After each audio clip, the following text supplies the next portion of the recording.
บายดีครับทุกคนมื้อนี้สิพาทุกคนมาเบิ่งบัตรเก่าแก่ที่สุดในเมืองจำปาสักก็ว่าได้พี่น้องบัตรนี้มีชื่อว่าวัดศรีสุมั่ง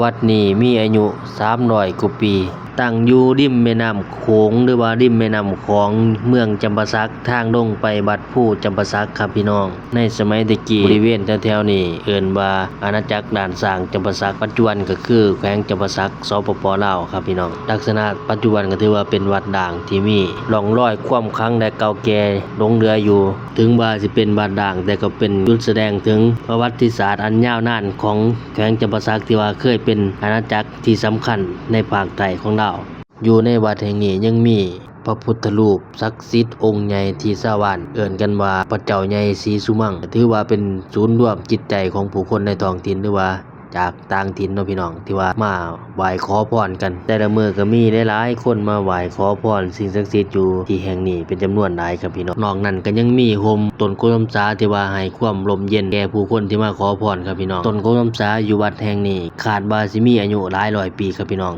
มีแต่ต้นใหญ่ๆครับผมบ่แม่นสิมีต้นเดียวครับผมมีหลายต้นดีๆครับหลังจากที่เฮาไหว้พระขอพรแล้วครับพี่น้อง